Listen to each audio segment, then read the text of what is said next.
नमस्कार दोस्तों। आज हम बात करने वाले हैं जिस तरह से अमेरिका में जाकर के पाकिस्तानी जनरल आसिफ मुनीर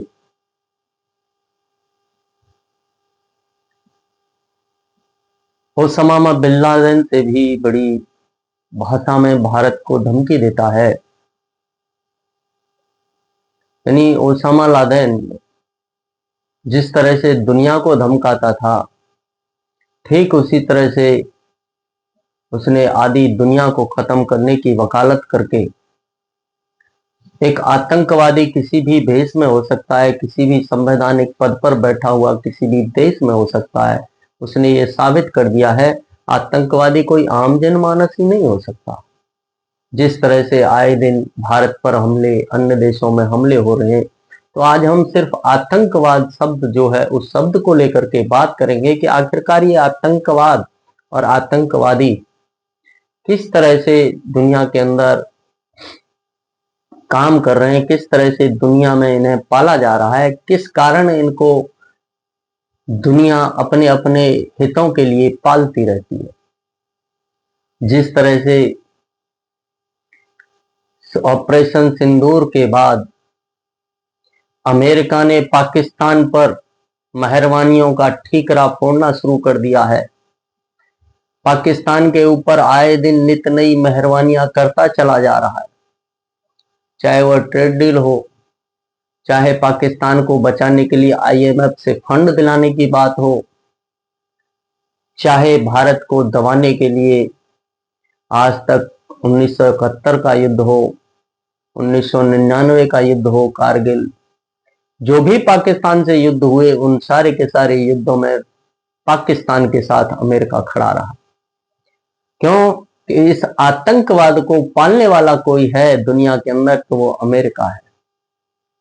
आज उसी अमेरिका की धरती पर खड़ा होकर के जो आज तक पूरी दुनिया में नहीं हुआ, जिसे आज तक पूरी दुनिया में किसी देश ने अपने यहां नहीं करने दिया, दुनिया के अंदर एक नया इतिहास बना कि कोई भी देश किसी दूसरे देश में जाकर के किसी तीसरे देश को परमाणु युद्ध की धमकी देता है और बोलता है कि हम आधी दुनिया को खत्म कर देंगे। ये अमेरिका के लिए शर्मनाक है, ये डोनाल्ड ट्रंप के लिए चुल्लू भर पानी में डूब मरने वाली बात है। लेकिन अमेरिकी लोग तो इसका विरोध कर रहे हैं, लेकिन वहां का जो राजनीतिक तबका है, जो सत्ता में बैठे लोग हैं, वो सारे के सारे लोग मुनीर का साथ दे रहे हैं, क्योंकि अभी तक किसी ने उसका विरोध नहीं किया कि तूने हमारी धरती से इस तरह का बयान क्यों दिया। मैं आपको बता देना चाहता हूं, चाहे ओसामा बिन लादेन हो, चाहे कोई भी आतंकवादी हो, जिस आतंकवादी को भी पाकिस्तान की सरजमीन पे पनाह मिली हो, उस आतंकवादी को भी अमेरिका ने पाकिस्तान की ही सरजमीन पे मारा था और आज तक फिर भी पाकिस्तान के सपोर्ट में वो अमेरिका खड़ा है। इसका सिर्फ एक कारण है कि जब भी दुनिया में अमेरिका को जरूरत पड़ती है तो वो पाकिस्तान का सहारा लेकर के दुनिया को एटम बम की धमकी से डराने की कोशिश करता है, दुनिया के अंदर तबाही लाने की बातें करता है। जिस तरह से डोनाल्ड ट्रंप ने अपने व्हाइट हाउस की छत पर चढ़ करके कुछ दिनों पहले ही बयान दिया था कि मैं परमाणु लगा रहा हूं, अर्थात परमाणु हमले करने की तैयारी कर रहा हूं, उसी बयान को पाकिस्तान का जनरल, जिसे फील्ड मार्शल की उपाधि दी गई है, अमेरिका में जाकर के परमाणु हमलों की धमकी देता है और आधी दुनिया को खत्म करने की बात करता है। इससे सीधे सीधे शब्दों में सिर्फ यही निष्कर्ष निकलता है कि अमेरिकी राष्ट्रपति डोनाल्ड ट्रंप और अमेरिकी सत्ता में बैठे लोग ये चाहते हैं कि दुनिया को और दुनिया के साथ साथ भारत को जो टारगेट पर बना हुआ है, भारत को पाकिस्तान के जरिए धमकी दिलवाई जाए और पाकिस्तान के साथ युद्ध में झोंका जाए, क्योंकि भारत हमारी बात नहीं सुन रहा, भारत हमारे साथ ट्रेड डील नहीं कर रहा, हम जिस तरह से चाहते हैं उस तरह से भारत काम नहीं कर रहा। तो भारत को दबाने के लिए ये सारे षड्यंत्र रचे जा रहे हैं। रूस तो बहाना है, यूक्रेन युद्ध बहाना है, लेकिन भारत आज अमेरिका की नजरों की किरकिरी बना हुआ है, अर्थात अमेरिका की नजरों में चुभ रहा है। अमेरिका की नजरों में भारत इतना चुभ रहा है क्योंकि भारत स्वावलंबी होता जा रहा है, भारत आत्मनिर्भर भारत बनता जा रहा है। इस भारत को रोकने के लिए अमेरिका के पास कोई सिस्टम नहीं है। तो जिस आतंकवाद की मैं बात कर रहा था, जिस देश के लोग और जिस देश का राष्ट्रपति परमाणु हमलों की धमकी दे रहा हो और दूसरे देशों को अपने यहाँ बुला करके दुनिया को परमाणु की धमकी दिला रहा हो, उस देश की मानवता, उस देश के अंदर मानव के प्रति व्यवहार, मानव के प्रति मान सम्मान, यानी वो मानव को वो लोग मानव नहीं समझते बल्कि कीड़े मकोड़े समझते हैं, और अपने हितों के लिए वो किसी भी हद तक जाकर, जिस तरह से परमाणु हमला नागासाकी में किया था, हिरोशिमा में किया था, वो कभी भी कर सकते हैं, क्योंकि उन्हें सिर्फ पैसा चाहिए। ऐसे लोग केवल बिजनेस को और पैसे को, बिजनेस के द्वारा आने वाले पैसे को ही सर्वोपरि मानते हैं।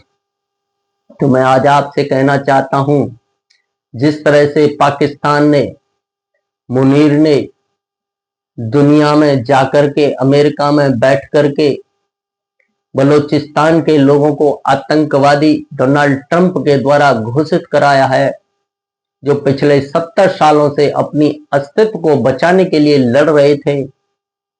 यदि बलूचिस्तान के लोग आतंकवादी हैं, मीर यार बलोच जैसे लोग, मानवाधिकार के वकालत करने वाले लोग यदि आतंकवादी हैं, तो इस दुनिया में सबसे बड़ा आतंकवादी यदि किसी को कहोगे तो वो अमेरिका है। क्योंकि अमेरिका ने आज तक इतने देशों को बर्बाद कर दिया। यूक्रेन रूस युद्ध अमेरिका के कारण शुरू हुआ, इजराइल ईरान युद्ध अमेरिका के कारण शुरू हुआ, ईरान गाजा युद्ध अमेरिका के कारण शुरू हुआ, इराक अमेरिकी युद्ध अमेरिका ने शुरू किया, इराक सीरिया अमेरिका युद्ध अमेरिका ने शुरू किया। अब जब जिस देश को आतंकवादी देश घोषित करना चाहिए था, उस देश पाकिस्तान को आतंकवादी देश घोषित न करके बलूचिस्तान के लोगों को आतंकवादी घोषित कर रहा है। ऐसे लोग कभी भी मानव और मानवीय व्यवहार को जानने वाले नहीं होते। वो लोग केवल आतंकवाद की भाषा को समझते हैं, जहां चाहे वहां त्राहिमाम मचाने वाली भाषा को समझते हैं। अमेरिका वही शख्स है, अपने फायदे के लिए, अपने बिजनेस के लिए, अपने आप को आगे बढ़ाने के लिए किसी भी देश को तहस नहस बर्बाद करना उसकी फितरत है। डोनाल्ड ट्रंप जैसे लोग दुनिया के सबसे बड़े आतंकवादी लोग हैं, जिन्हें मानवता की कोई फिक्र नहीं। उन्हें फिक्र है केवल पैसा। पैसा जहां से आए, जैसे आए वहां से लेना है, चाहे मानवता का ही कत्लेआम क्यों ना करना पड़े। जो लोग बलूचिस्तान के हैं, वो पिछले 70 साल से पाकिस्तान के मारे हुए, पाकिस्तान की आने वाली दर्दनाक हत्याओं के शिकार हुए, पाकिस्तान के लोगों द्वारा अमानवीय अत्याचार हुए, पाकिस्तान के लोगों द्वारा, पाकिस्तान की आर्मी द्वारा आए दिन नित नए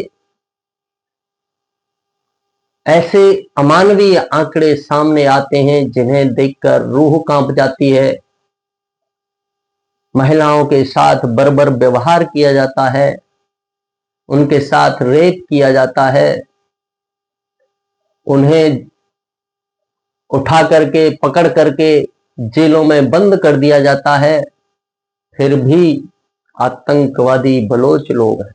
पाकिस्तान नहीं, आतंकवादी अमेरिका का राष्ट्रपति नहीं, जो पूरी दुनिया में युद्ध चलाए जा रहा है, पूरी दुनिया को युद्ध की नौक पर बिठा के रख दिया है। मैं आज आपसे सिर्फ इतना कहना चाहूंगा, यदि आतंकवाद दुनिया के अंदर कोई बढ़ा रहा है तो वो अमेरिका है, क्योंकि अमेरिका ने ही सबसे पहले लादेन को बढ़ाया। अमेरिका ही आज पाकिस्तान को बढ़ाते बढ़ाते आगे बढ़ता चला जा रहा है। दुनिया में हथियारों की जो होड़ लगी हुई है, दुनिया में नंबर 1 बादशाह बनने की जो होड़ लगी हुई है, उस होड़ को पूरा करने के लिए अमेरिका किसी भी हद तक जा सकता है, क्योंकि जो कुर्सी पर बैठा है नंबर 1 की, वो उसे छोड़ना नहीं चाहता। आज वही हालत अमेरिका की है, और अमेरिका दुनिया के अंदर इसी तरह त्राहिमाम मचवाता रहेगा, क्योंकि उसे अपने आतंकवाद रियल आतंकवादी नहीं दिखेंगे, क्योंकि वो भी उसी सोच उसी मेंटलिटी के लोग हैं कि जितना दुनिया में त्राहिमाम होगा, लोग उतनी हमें पूछ करेंगे। तो वो पूछ, उसकी पूछ कब जलेगी? क्या भारतवर्ष के अंदर हनुमान पैदा हो चुका है जिसने उसकी पूछ में आग लगाने का काम किया है? जो स्टेट डील और अमेरिका की अनदेखी करते हुए हम आगे बढ़ते चले जा रहे हैं। मैं आपसे पूछना चाहूंगा, जवाब जरूर दीजिएगा, क्योंकि ये बहुत ही ऐसा वक्त है इस समय भारतवर्ष के लिए कि भारतवर्ष की एक छोटी सी गलती भारतवर्ष को अर्श से फर्श की ओर लेके चली जाएगी। इसलिए भारतवर्ष को आगे बढ़ाने के लिए हम सबका योगदान होना चाहिए, और उस योगदान में आज भारत सरकार के साथ डटकर खड़े होने का वक्त है। और मैं अंत में एक बात और कहूंगा कि देश के प्रधानमंत्री को डोनाल्ड ट्रंप से जाकर अमेरिका में नहीं मिलना चाहिए। क्यों? यदि हम जाकर वहां मिलते हैं स्ट्रेट डील के उसमें, तो दुनिया ये कहेगी कि भारत झुक गया। भारत को झुकना नहीं है। हमें अमेरिकी यात्रा या तो रद्द कर देनी चाहिए, या राष्ट्रपति डोनाल्ड ट्रंप से हमें मिलने की जरूरत नहीं है। हमें कोई ट्रेड डील अमेरिका से नहीं करनी। हम अपने स्वदेशी सामान खरीदेंगे, हम अपने भारत के ही सामान खरीद करके अपने घरों में रखेंगे। हमें इस चीजों की जरूरत नहीं है। हमें केवल अपने देश को आत्मनिर्भर बनाना है। हमें इस आतंकवाद से लड़ना है जो पाकिस्तान द्वारा प्रायोजित आतंकवाद है। आए दिन बॉर्डर पर गोलीबारी चलती रहती है। इस आतंकवाद को खत्म करना है।